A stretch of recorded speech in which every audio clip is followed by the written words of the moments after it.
накратко, ако ми позволиш да те представя и моля те, ако пропусна нещо, да допълниш. Първо, за мен Лора е моя учител по NLP.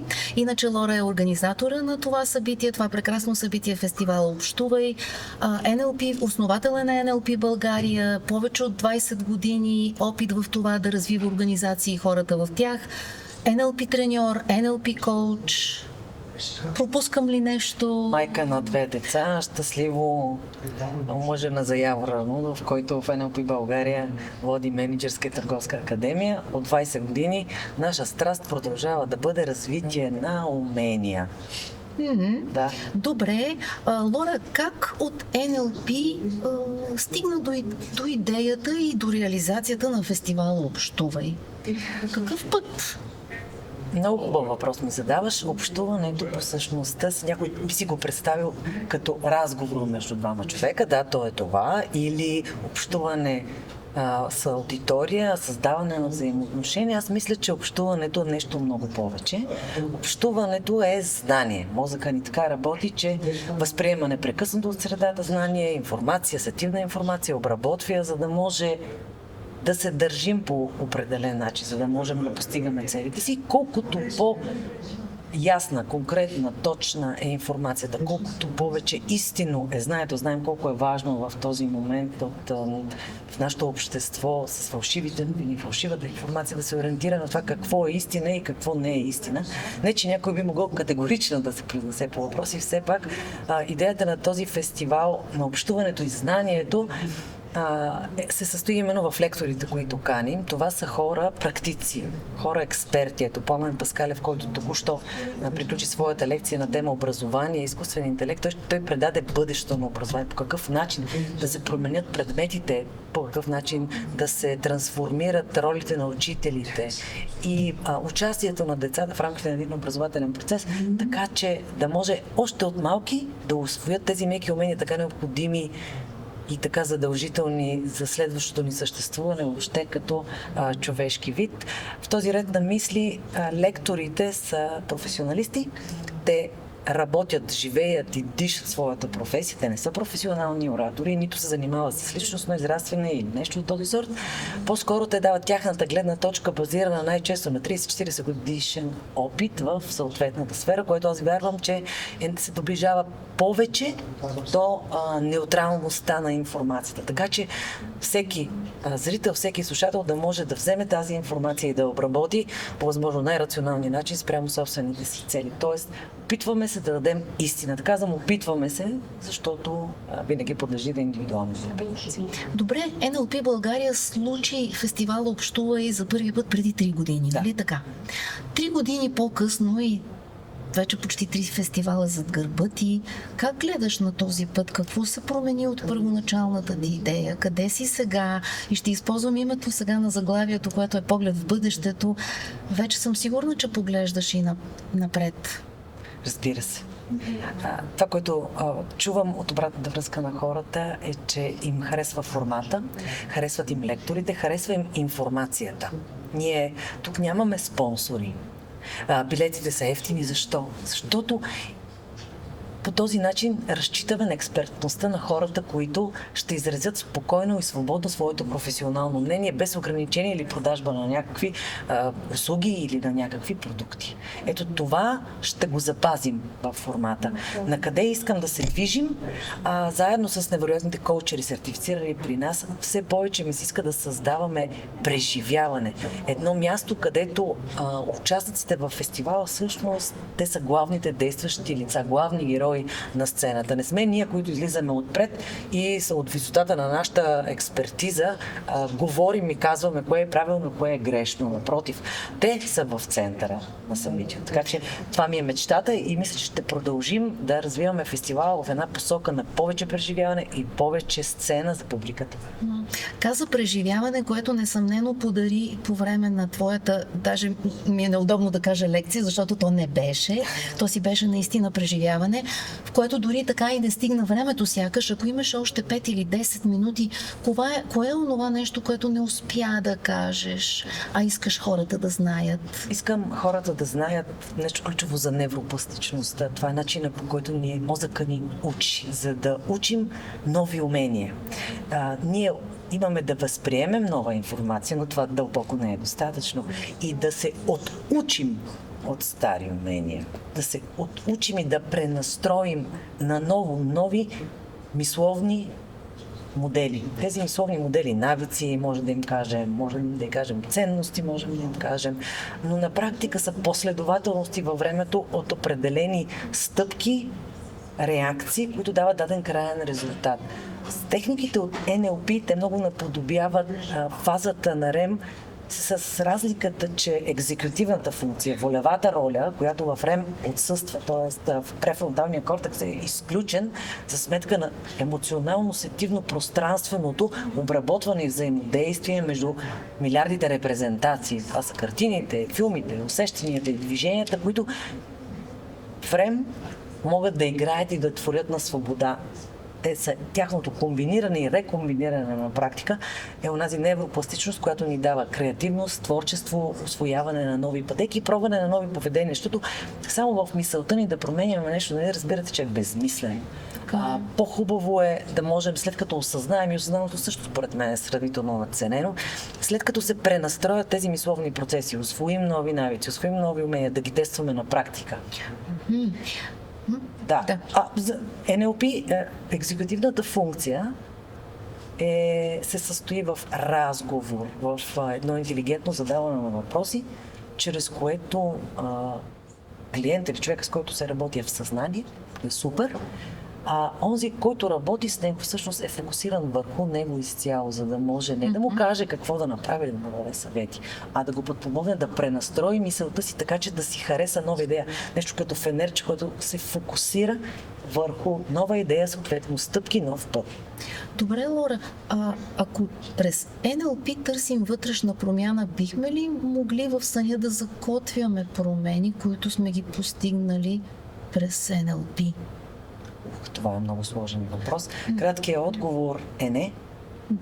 Краткият отговор е не от гледна точка на това, че когато човека разбере какво желая, подреди си пътеката, трансформира дадената мисловна стратегия, това са техники от NLP, и отида да ги прилага на практика, той ще усвоява във взаимодействието си с ежедневието нова опитност. И тогава, когато отида, и тук вече отговор е да, когато си легне, наспи се едно хубаво, в първата част на съня тялото се ремонтира едно хубаво, в фазата на REM, вече ще може да утвърждава новонаучените поведения и във времето, нали, да осъзнаеш, че имаш да правиш промяна, дълбоко не означава, че знаеш какво има да се направи. Да. Затова отговор на въпроса е и не и да, не до толкова, доколкото съзнанието е отстранено, съответно в REM се пренастройват на лични представи. И да, защото когато с NLP целенасочено се подреди дадената стратегия, новия път и поведение, без значение, личен живот, работа, семейство, взаимоотношения, то в практиката, в срещата с ежедневните движения, вече ние ще имаме допълнителни асоциации. Тогава да, в REM ще можем да утвърждаваме и за наша собствена сметка, удоволствие с лекота, ще може да се утвърждава новото поведение. По време на твоята част ти спомена за поставяне на целева задача преди да заспим. Да. Кога да правим това? И с каква цел? Известно е, че REM е свързан с креативността и творчеството. Креативността и творчеството са на практика сложни, интересни, типични идеи, които хрумват на човека, когато не внимава. И ако ние през деня искаме да си получим отговор на някакъв важен въпрос, например, как да подходя с делегирането на този колега или на този колега, и концентрираме вниманието си върху един от колегата, ще ни хрумне някаква частична идея как да го направим. Ако си зададем сложен въпрос как да делегираме на колега 1, колега 2, колега 3, това ще усложни, ще натовари нашата мисловна система. Следователно, едва ли ще ни пълне правилната идея. По-скоро ще дойде рационален шорткът, и тъй като вниманието е насочено да събира, защото ние се изморяваме, колкото повече упорито се опитваме да ни хрумне тази идея, толкова повече не можем да отговорим вътрешно да си дадем отговор. И в този смисъл вниманието има нужда да се отстрани от една страна, от друга страна да се зададе точен, конкретен, добре формулиран въпрос. Ще стигам до момента кога да се направи това. Този конкретен, точен въпрос спрямо определена представа или целева задача и да се оставят двете да се свържат така, както много добре във време може да се случи. Чрез случайни асоциации те съдържат символи, тези символи притежават едно пряко значение, чрез което ние влагаме емоционалната връзка на тези характеристики, предмети, обекти от сънуването и след това да ги интерпретираме, защото се събуждаме с емоции предимно, не толкова с конкретен отговор. Понякога с отговор се събуждаме, разбира се. Сега тук искам да допълня и, че имаме да сме спокойни да дадем време на собственото си задаване на задача, изпане и получаване на отговор, че ще се случи, когато се случи. Това е много важно, да дадем собственото си пространство и спокойно да се доверим, че отговорът ще дойде. Може би не в този сън, но след... има такива експерименти, които показват, че когато си зададеш целевата задача и си зададеш целевата задача и си представиш какъв искаш да бъде крайният резултат и започваш да мислиш, че е целенасочено към нея, но без да искаш да дадеш отговор, защото той би дошъл от рационалното ти, а знаем, че рационалното работи с по-малко информация и си дадеш време да се случи. Когато се случи, днес, утре, след седмица, след месец, то тогава получаваш блаженството на отговора в сутринта, следващата, след 2 или 3 сутрини, кога да си зададем въпроса и как да го зададем, да си оставим 10 на 20 минути преди да спим, за да може да се отпустим, да се насладим на естествената светлина, без цъкане, без бързане, а да се отдадем просто на това естествено активиране на отрадните ритми, на това отпускане, на липса на контрол и блуждаене на ума, както го наричат. Следователно, да се концентрираме внимателно върху какъв по-точно отговор желаем да получим. Какво означава това? Да се доверим, че отговор, който ще получим от сънуването, ще го приемем такъв какъвто е, без значение дали ни харесва или не. Защото ако ни харесва или не ни харесва, означава, че рационалното се е включило. Да.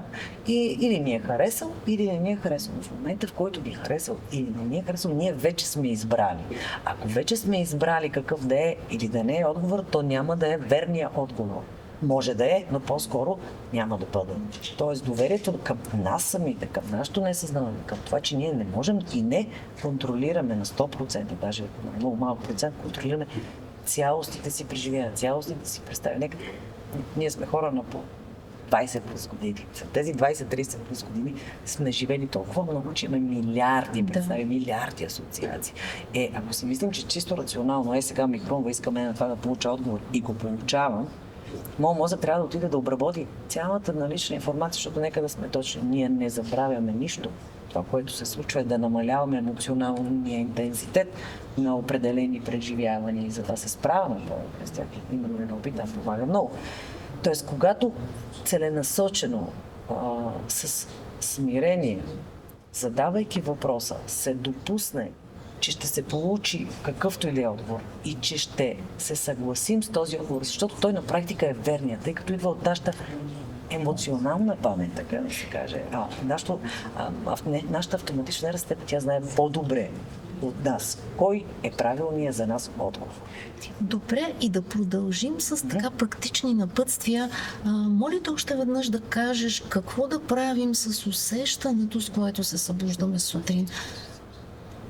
Това е уникално нещо, че езика на несъзнаваното е емоционално пространствено зрителния език. Когато се събуждаме сутринта и започваме да си говорим, това означава, че вече рационалното се е събудило. Тогава сме изгубили една част от фрагментите на съня. Имаш предвид, когато започнем да говорим около съня и усещането си, вече вкарваме рационалното вече започваме да и това лишава... И това ни лишава от задържането на емоцията и задържането на онези представи, онази част на съня, които всъщност са се синтезирали и са преминали в това чувство, усещане, емоции, включително телесна реакция, които съдържат отговора на нашия въпрос. Какво тогава да направим? Тогава оставаме още малко легнат. Винаги можем да си имаме тефтерче и да си опишем съня. Искаме да останем още малко така, да усетим чувството. И докато усещаме чувството, задържайки го, започваме да улавяме някои фрагменти от съня. Това са образи, картини, движения. И можем да ги изпишем малко след това на едно листче. Сънувах, че летя върху лебед и отначало ми беше притеснително, но след това някой ме хвана за ръката. Съответно, тези елементи, които са участвали в съня, всеки един от тях има определено значение. За теб. За теб. Да, нека да кажем, че интерпретацията на сънищата по картинка паднал зъб означава трудност или сънувам къща... Въшки и пари. Въшки и пари. Са много устарели като концепция. Единственото интересно, нали, в този смисъл е, че самите обекти притежават някакво значение. Мисля, че всеки е наясно, че това, което говори, има някаква представа, която го води. Следователно, за един въшките могат да означават едно, за друг въшките могат да означават нещо съвсем различно. И не е свързано с самата въшка, а по-скоро с как възприемаме, какво това насекомо. Страх ли ме от насекомо? Не ме ли е страх от насекомо?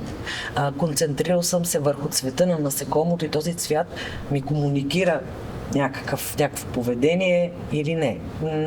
Няма нужда да отиваме в метафората или в аналогията на предметите, които сънуваме, а по-скоро да бъдем обективни, да бъдем по отношение естествено на хората, предметите, движението и обектите, които сънуваме, да се стремим да изпишем първо прякото значение на тези думи. Какво е лебед? Птица. Какво прави тази птица? Движи се. По какъв начин се движи тази птица? Нежно и елегантно. Съответно, емоционалната ни памет иска да ни комуникира тези аспекти от лебеда, а не че лебеда е най-красивата бяла птица. Съответно, аз съм принцесата, която е върху лебеда и може да постигне каквото иска в живота си.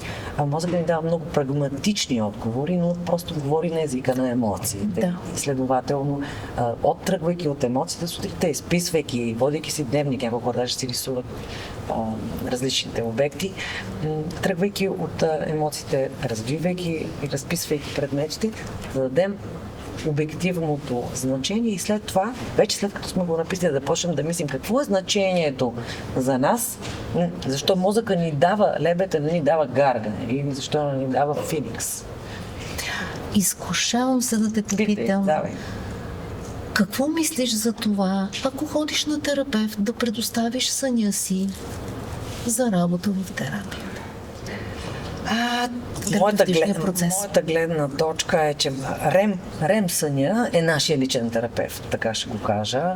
И ако природата в милионите години, които ние сме еволюирали, е решила, че ще изключи кортекса, ще блокира тялото, ще го анестезира, докато ние сънуваме, за да може асоциациите свободно да се движат и да се пренастройват, пренаписват, разписват и подрежат, за да имаме нови програми. Аз мисля, че трябва да се получим от природата и да сме наясно, че само ние може най-точно да зададем интерпретацията на обектите, които сме сънували по време на сън. Да, те си идват от нас и ние си имаме работа с нас си. Точно така. Всичко си е наше. Да. Това е нашия лебед. Облака не означава, че съм в лошо настроение или добро настроение, а означава това, което е самия облак. Нещо, което се движи, нали? Пара, която се е качила нагоре, изпарила се, създала се, оформила се, кондензирала се, има цвят, форма и размер. Може да се излее. Но сънуваме облак, не сънуваме дъжд. Не сънуваме дъжд. Да. Тук просто вложих себе си. Зная, благодаря ти и абсолютно съм съгласна. Така че да, това е отговор. Добре, Лора, откакто се вълнуваш по тази тема за съня и съм сигурна, че много си чела, много си мислила, в целият този твой път по темата, кое е твоето вау изживяване или аха момент, твой личен през сънищата? За мой сън? Да, и въобще... Аз съм се много отдавна съм се подлагала на всякакви лични тормози с депривация в определени моменти на нощта, за да разбера аз сама за себе си мога ли да си управлявам вниманието и съответно представите по време на бавене съм. Будила съм се с аларма в третия час, четвъртия час от спането.